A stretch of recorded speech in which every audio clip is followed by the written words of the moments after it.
All right, everybody, welcome back to the Extra Innings Podcast. I'm your host, Elijah Rodriguez, and we're back today with another episode.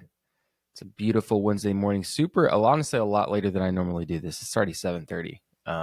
So we're going to speed through this one a little bit, but we're not going to be talking about I guess it's kind of technically MLB news, if you want to classify it as that, but we're going to be talking about, we're heading into, it's the 22nd of May. We're heading into June. We're already about 2 full months in of the season. So, we're getting to that point where it's okay. People are starting to hit strides. People are starting to kind of fall into the standings of where they're going to be throughout the year. You know, players are making names for themselves out here. So it's to the point where almost mid-year, right? Once we hit June, July, we're mid-season, like we're going, right? So we're almost to that point. So, bad starts are no longer bad starts, they're bad seasons and all the rest of it. So we're going to be talking today about my five most disappointing teams in 2024 so far. This is a very subjective list because there's quite a few teams that probably could. Obviously they're disappointing. You got the Rockies, the Reds, whoever. There's a bunch of teams, the Cardinals that are technically underwhelming or not playing up to the standards, right? But these are my top five, right? So I've read a couple lists. I did a little bit of research. There's quite a few. It's very scattered, though there are some common denominators amongst the lists. Everyone's kind of got some different views on it, right? So without further ado, we'll start with the top two that I think were the most yes, they're disappointing teams this year, and these are the ones that I thought would be the total opposite going into 2024. And the first one's going to be the Texas Rangers. Obviously, the Texas Rangers won the World Series last year. Normally, when a team wins the World Series, they kind of carry that momentum, into the next year, and they use those same vibes to keep playing. They did lose a couple pieces, but nothing enough to where they would be having the year that they're having now. And I know that with the Rangers, they for a while had a good chunk of their team on the IL. They had at one point Evan Carter on the IL. They had Dane Dunning. They had Eovaldi. They had Wyatt Langford. They had a bunch of people, including Scherzer and DeGrom, and all these guys are literally hurt. So I can understand. I get it. Like they're not playing with half the team that they're supposed to have out there. So, are there some caveats? Of course. Are there some silver linings? Absolutely. You're going to get some of these guys back, and maybe it's not as bad. But as of right now and how the season has started, they're definitely, my guy's falling over here. They're definitely underwhelming, underperforming, not playing like defending World Series champs. And to be honest, watching them play, I don't see them even making anything close to a repeat. They still got Seager, they still got Simeon out there. Adolis is out there. Pitching wise, they're very slim at the moment. But hopefully in the next couple of weeks that should change. But definitely the one that I was super disappointed with was the Texas Rangers. That's the one that just sticks out to me. Second one is the Diamondbacks, believe it or not. So both teams, and everyone's gonna sit here and say, well, that was a terrible World Series, and I didn't watch that World Series. It was the Rangers and Diamondbacks. I thought it was a great series, honestly. I thought it was a really good series last year, and both teams had a lot of good energy. They had a lot of good momentum. They were strong teams. They were playing well. Both very scrappy. Obviously, the Diamondbacks more scrappy than the Rangers. The Rangers still had quite a bit of name on there, quite a bit of names on their roster at the time, like guys that were really out in the spotlight. Diamondbacks had nobody that was besides Zach Gallen and Merrill Kelly and Ed Fott come out and obviously come out and shove and make a name for himself in the World Series last year, really in the postseason. So the Diamondbacks had a lot of scrappy power and just good team chemistry. And they even added Jordan Montgomery in the offseason. So they took him from Texas, right? So my thing is okay, what's going on? Zach Gallen's been pitching well. They lost Merrill Kelly. He's hurt. Got a couple injuries here and there. Picked up Jock Peterson. They kind of picked up some things in all honesty, on paper, these guys improved in the offseason. I think they improved. They got more pieces. They got another stud pitcher to kind of even out their staff, though injuries kind of made that worse. Though even with those changes, Corbin Carroll has not been playing like Corbin Carroll. Zach Gallen, they lost him for a bit to the IL. So it's just, and these guys are obviously going to be on my top two, most disappointing because of how far they went last year and how well they played last year and everything they accomplished last year. And then you look now, it's well, yeah, it is a little bit disappointing. It's well, we thought that they'd carry that same momentum and be that same strong team. Sometimes it just doesn't happen. So the Diamondbacks are definitely my number two most disappointing team of the year. Now, this should be a fairly quick episode, so I'm running through these, but I just want to kind of talk about these, touch on them. So, number 3, I didn't know both Texas teams were going to make this list, but we have to say the number 3 team, another one that in a month might not even be somebody I'm disappointed in anymore, but it's the Houston Astros are the number 3 team I'm most disappointed in. You know, for obvious reasons, right? The team who started off like one of the worst seasons they've had since like 2015 or something like that. Like for a team that's been strong and has made the postseason every year since like 2016, 2017, for them to start off the way they started now is just disappointing all the way around. Obviously, like they've got so many pitching issues. We can't begin to talk about it. I'm not going to. We've talked about it a million times, so we'll keep that for another day. But like their pitching issues are the main problem because you got Kyle Tucker who's leading Major League Baseball in home runs. You got Altuve's a strong piece. Bregman's picking it up. Pena walks it off the other night, so he's hitting the ball well. So you've got a lot of great offensive pieces. So offense is not the issue. It's pitching has just been awful for the Astros. It's horrible. They're giving up home runs left and right. No consistent, solid starts from their starters. Even guys like Verlander are still struggling. They're not at that they're not there. It's just not the Astros we're accustomed to seeing. And for anyone who's accustomed to seeing this great ball clubs year in year and year out, over and over and over, this is like, wow, this is really shocking. So they are 21-27 to this point. 21-27. But this is one of the few teams. My God, my allergies. Horrible. They're one of the few teams that I think in a month, 2 months, may not be on this list anymore. 100% because of like their track record. They're 21-27. They're not far off. They're not far off from kind of piecing something together and being the Houston Astros we know and love, right? That's the thing. I think that in a couple months, in about a month and a half, maybe by the end of July, they're different. We're talking about a completely different team.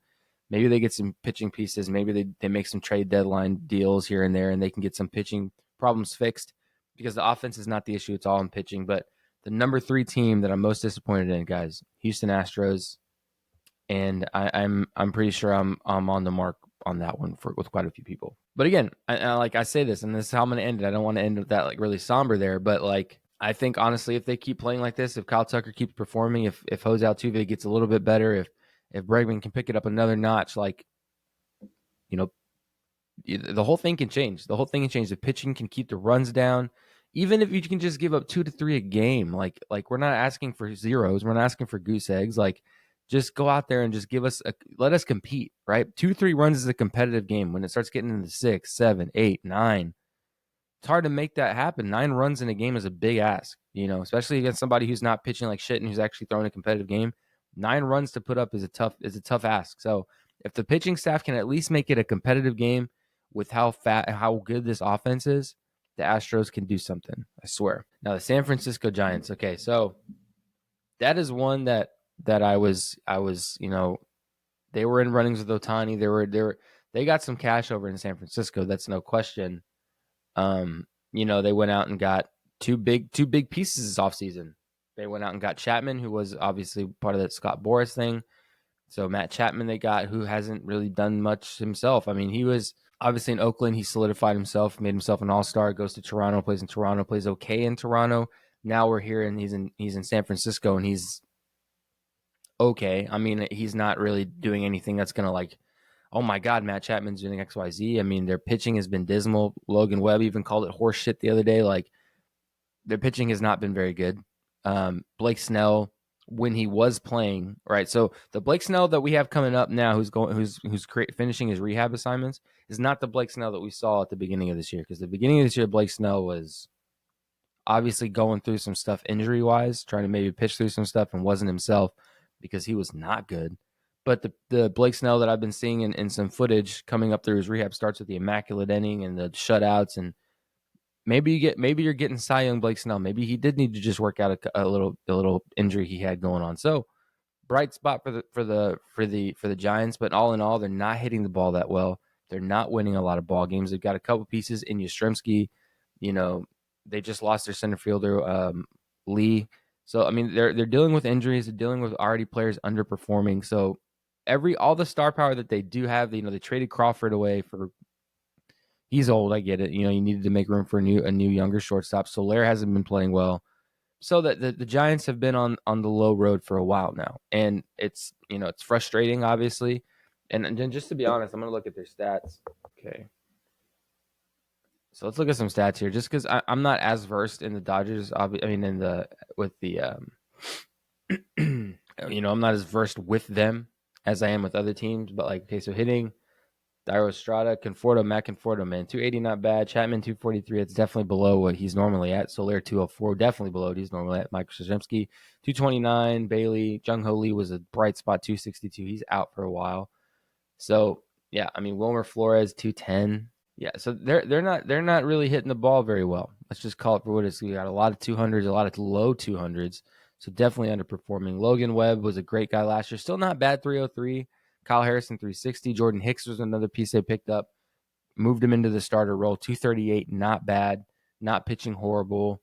But again, guys, like a lot of these other pitchers, man, it just climbs 6, 4, 3, 4, 5, 11. Blake Snell at the 11, horrible. Like all that stuff. So obviously the Giants with the pieces that they did have, we did expect more. We did all expect a lot more. And that's kind of how it goes sometimes. So Logan Webb called it, man. They're not playing well. Disappointing for sure, because especially with the offseason, with the moving of Jordan Hicks, with the Chapman pickup, with the Snell pickup, obviously those two guys alone were the talk of the town in the offseason and then just didn't show up. So Giants, my number 4. And obviously those aren't in any particular order here, guys. So first one's being the Rangers. I'm just like, those are the ones that stuck out to me. Astros, the other one, Diamondbacks, the other one. It's not really an order of like how bad they're doing. These are just 5 teams that are just really underperforming. And then the last one, Blue Jays. The Blue Jays were a really strong team back in 15, 16, 17 when they had Bautista, they had Stroman, they had all those pieces when Donaldson was still a Blue Jay. Like that was a strong team. I'm going back a while, right? That was like, I think that was probably prime Blue Jays when the Blue Jays were a force to be reckoned with. Kevin Pillar, all those guys. They were solid. They had Russell Martin. Now I'm thinking about it. That Blue Jays team was damn good. And then they've kind of been doing this, up and down a little bit. Like, oh, we're pretty good, but then we're not anything really up. We're really good again. So they've been up and down, right? They traded away Chapman this year. They traded away, Stroman's been gone for a while now. They haven't had, Berrios was a big trade from the Twins that they got, and Berrios has been phenomenal. Obviously, he was ERA leader for a bit, so he's been playing really well. Kevin Gausman, he was supposed to be their guy. I thought he was the dude, and he's been a guy for them for the last, couple of years.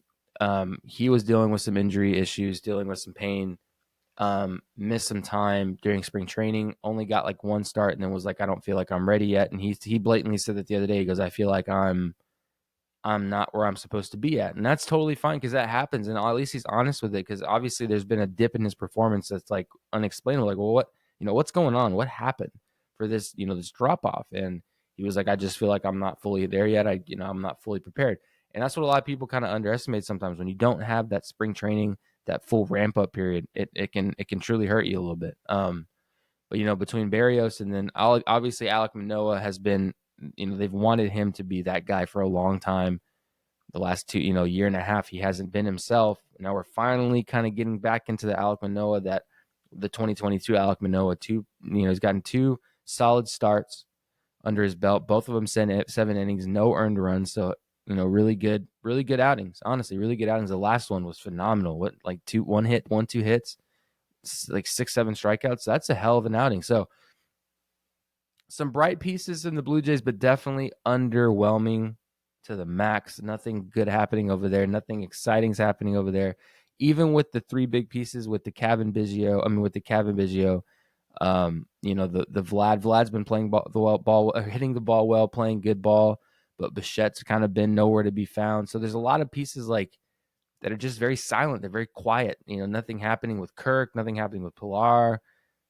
Pilar, sorry. It's just, there's a lot of pieces that are just very dormant. They're very quiet. And for a team of this stature that could do big things, it is disappointing to see. And then the pitching staff alone, Berrios can't carry it all, right? You're going to have to get some pieces here that can kind of pick it up. Alek Manoah maybe sliding into that with Berrios, but Gausman off and the other 2 guys off, like not pitching very well. So that's got to change. But all in all, guys, those are my top 5 disappointing teams.